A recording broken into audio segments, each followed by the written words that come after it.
European colonialism in Africa dates back to the 16th century, but it was stepped up significantly in the 19th when the great powers of the time, including Britain, Germany, Portugal and France, virtually carved up the whole landmass amongst themselves.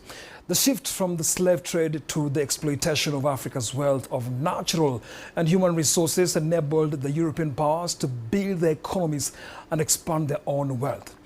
The early 1960s brought a wave that gave independence to a host of African countries, but the economies were on the brink of collapse, with very few educated people to take them on. Calls for reparations and apologies for what happened during these long decades have been growing in recent years, and the summit in Ethiopia is aimed to push them along further. Now, Kenya was colonized by the British. Its independence drive eventually sparked what the colonizers called the Mau Mau Rebellion, one which they put down with tremendous force and brutality.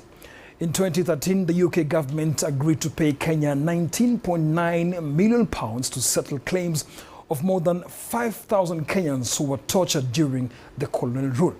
Discussions regarding the broad implications of reparations continue, but with mixed responses from various UK entities. Now, Namibia was colonized by the Germans, who carried out a brutal genocide of the Herero and Nama people in the early 1900s.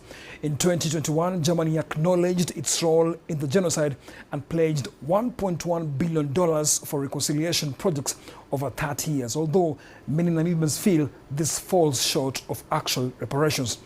Now, the DRC was colonized by the Belgians, a period which is notorious for horrific exploitation and violence, particularly under King Leopold I. In 2020, King Philippe expressed regret for Belgium's colonial abuses. However, formal reparations have not been established and discussions continue among civil society groups. Algeria was colonized by the French since the 1830s and is notable for arguably the most deadly war of independence on the continent. French President Emmanuel Macron has made gestures towards addressing the colonial past, including acknowledging state violence during the Algerian War. Calls for reparations are ongoing but have not resulted in formal compensation. Now, South Africa was colonized by the Dutch and the British. The Netherlands has actually engaged in some formal apologies, but direct reparations remain a contentious issue.